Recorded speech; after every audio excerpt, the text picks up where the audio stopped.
Hi, crafty friends. You guys, let's make some Dollar Tree lanterns. So I have two different ideas here. I dipped into the recycling bin and got a glass jar out. And then I'm taking some of the faux leather from Dollar Tree and we're going to cut inch wide strips here. So I just folded it over. I thought it would be easier to cut that way. That's why it looks so short.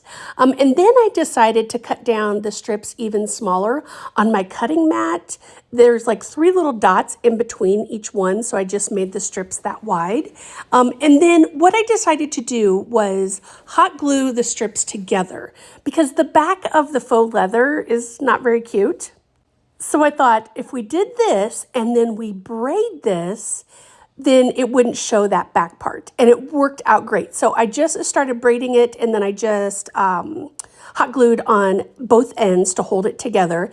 And then we're going to add that to the lantern. So with the inch wide strips, what I'm going to do is I'm just using some hot glue and I'm going to start putting those around the lantern. Now I want it to kind of have a longer loop at the top because what I eventually want to do is out on my deck, I have kind of like these shepherd hooks that are kind of around on the outer edge of the deck, if that makes any sense. And then I want to hang them from there. So then I was like, oh boy, I should have double-sided these too.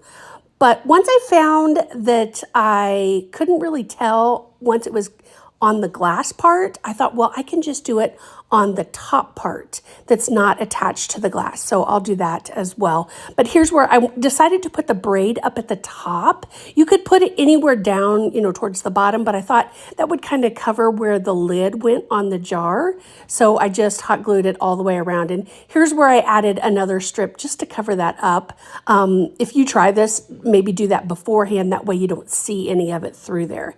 And then you saw that I grabbed one of the solar lights from Dollar Tree. I love these things so much because they fit into most jars. So we're going to add that. So here's the second one. I bought this cute little, it's got these cute little bees on it, this little lantern. So I thought, you know what? They're kind of a bronzy color. I wanted to paint them gold. So I did the front and the back of all of them. And then I also decided to add some little parts of the gold. I'm using the Rub and Buff here, you guys. It works so good, especially on this metal. And I'm just using a brush to put it on. Some people just like to put it on with their finger, but I would definitely use a glove because it really likes to stain your hands. Yes, I've learned that. So I'm just going to put some distressing, just kind of, or not distressing, some highlights of the gold all around. And then what we'll do is I'll end up taking that bottom part of the light off. It just slides right out there. And then I will just put that inside. And so I thought, oh, I'll hang this on the other side of my deck. So I'll have the one with the bees. And then look how cute this one is with the faux leather. I'm totally digging this one. But then again, you guys know I love the bees so very much. All right, friends, thanks so much for watching. And don't forget to follow the page for more crafts. Thanks.